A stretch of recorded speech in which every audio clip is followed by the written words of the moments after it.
नमस्कार मित्रों, आप सभी का स्वागत है आपके अपने channel legal and logical vision पर, जहां हम आपको सुप्रीम कोर्ट और हाई कोर्ट के महत्वपूर्ण फैसलों की जानकारी देते हैं ताकि आप अपने अधिकारों के प्रति जागरूक रहें।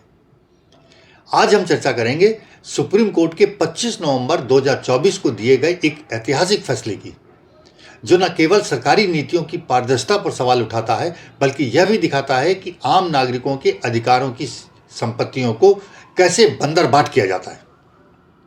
किस तरह सांसदों, विधायकों, नौकरशाहों, जजों, पत्रकारों को गलत तरीके से प्लाट अलॉट किए जाते हैं। सुप्रीम कोर्ट ने ऐसे सारे प्लाटों, जमीनों और आवंटनों को असंवैधानिक करार दिया है। हालांकि यह निर्णय 25 नवंबर 2024 में आया था, परंतु मैंने इसे अपने दर्शकों के लिए बहुत महत्वपूर्ण मानकर एक अलग फोल्डर में रख दिया था, जिसके कारण ये मेरे ध्यान से ओझल हो गया था। अतः इस अति महत्वपूर्ण निर्णय पर मैं दिल्ली से चर्चा करने के लिए अपने दर्शकों से क्षमा याचना चाहता हूं। आज हम निर्णय पर विस्तार से चर्चा करेंगे, साथ ही इससे जुड़े हुए अन्य कानूनी पहलुओं पर भी नजर डालेंगे। यह वीडियो राष्ट्र के सभी नागरिकों के साथ साथ उन सभी नागरिकों के लिए विशेष है जो सरकारी योजनाओं में प्लाट लेकर अपना घर बनवाने का सपना देखते हैं और इसके लिए प्रयास भी करते हैं और लॉटरी में नंबर ना आने पर सरकार की दूसरी योजनाओं की प्रतीक्षा करते रहते हैं। चलिए चर्चा प्रारंभ करते हैं। मामला यह है कि आंध्र प्रदेश सरकार ने 2005 में कुछ प्लाटों को अलॉट करने के लिए एक सरकारी आदेश GOM जारी किया, जिसमें विशिष्ट प्रभावशाली वर्गों, सांसदों, विधायकों, नौकरशाहों, जजों, पत्रकारों को वरीयता के साथ साथ रियायती दरों पर भी भूमि आवंटित की जा रही थी।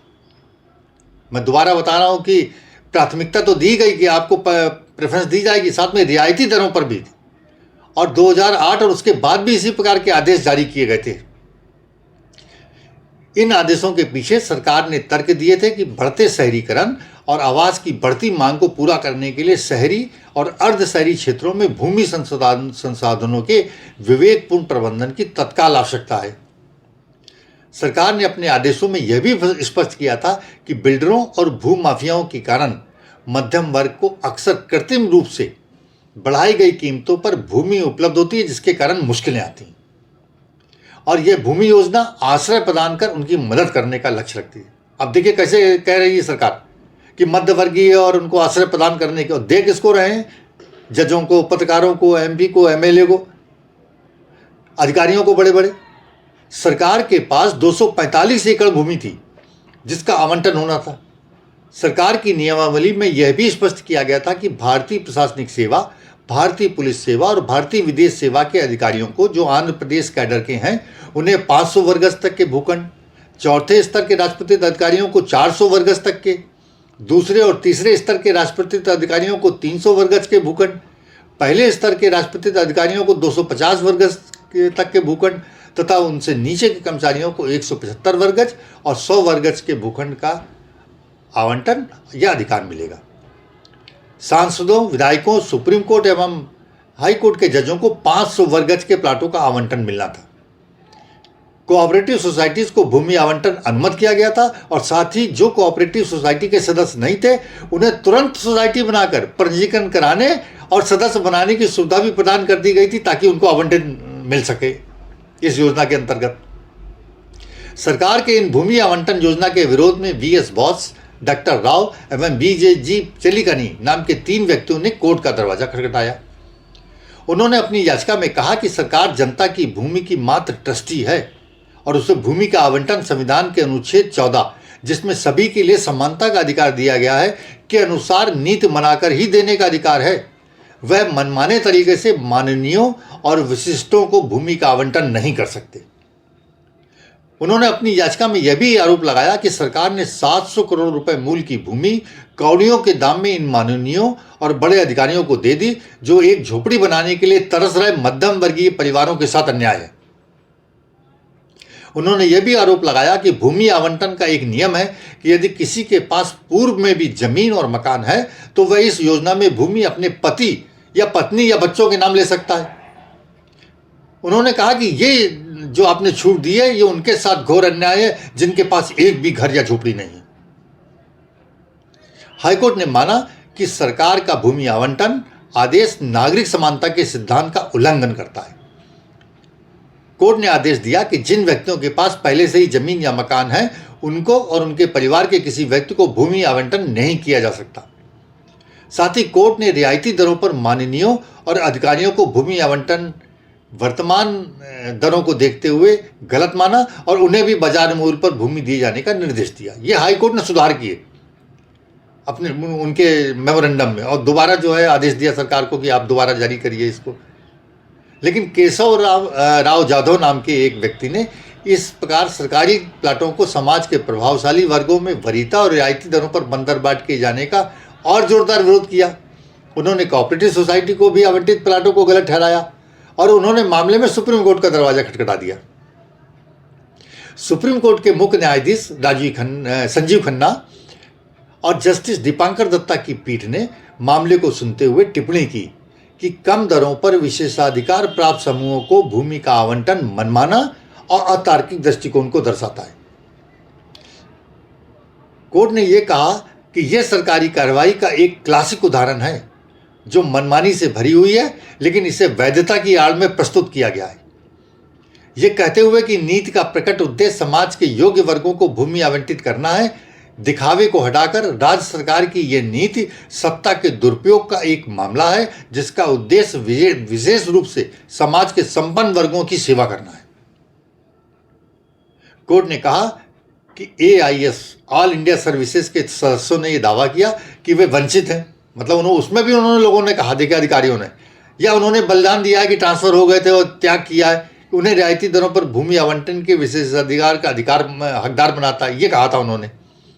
तो सुप्रीम कोर्ट ने नहीं माना इस तर्क को, कहा कि हम इस तर्क को गलत और अस्वीकार मानते हैं। सरकारी कर्मचारी, निर्वाचित विधायक, सुप्रीम कोर्ट और हाई कोर्ट के न्यायाधीश और प्रमुख पत्रकार हमारे समाज के कमजोर या स्वाभाविक रूप से योग्य वर्गों में नहीं आते हैं जिन्हें भूमि आवंटन के लिए विशेष राज्य आरक्षण की आवश्यकता हो।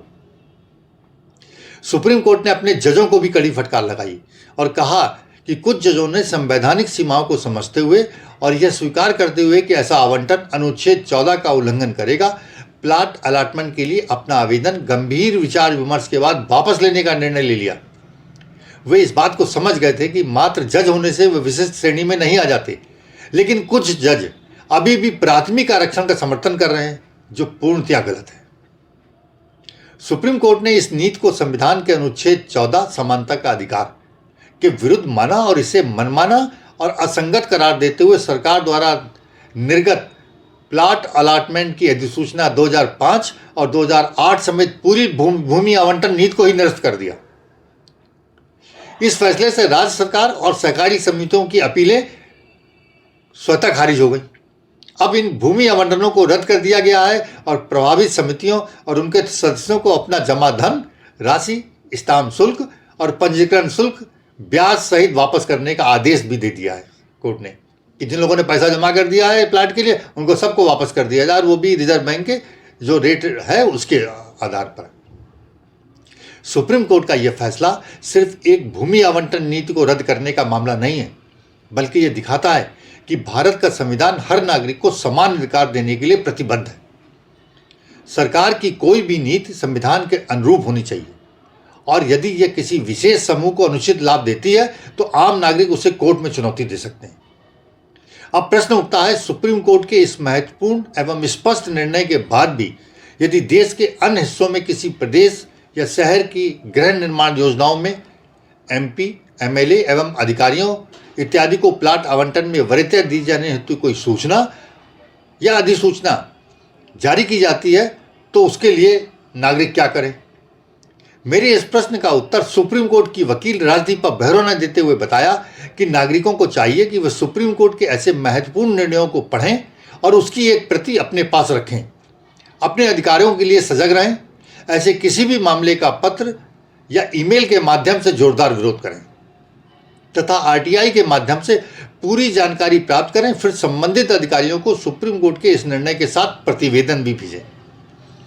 इसके बाद भी वो अगर नहीं सुनते हैं तो न्यायालय का सहारा लें, जनहित याचिका दायर कर अपने अधिकारों के लिए खड़े हो जाएं। मित्रों, हम आपके अधिकारों को बताती ऐसी ही कानूनी जानकारी लेकर आते रहेंगे और आपको अपने अधिकारों के प्रति सजग करते रहेंगे। अगर आपको ये जानकारी पसंद आई हो तो आप वीडियो को लाइक करें, शेयर करें और चैनल को सब्सक्राइब करें। आपकी राय भी हमारे लिए बहुत महत्वपूर्ण है, तो कृपया कमेंट करके ज़रूर बताएं कि आप सुप्रीम कोर्ट की इस फैसले के बारे में क्या सोचते हैं। क्या सुप्रीम कोर्ट द्वारा पूरे आवंटन प्रक्रिया को, पूरी योजना को ही निरस्त कर देना, रद्द कर देना उचित है, या उसमें से कुछ लोगों को दिया जाना चाहिए था? हम आपसे फिर मिलते हैं एक नए विषय और विमर्श के साथ। तब तक के लिए जय हिंद, जय भारत, धन्यवाद।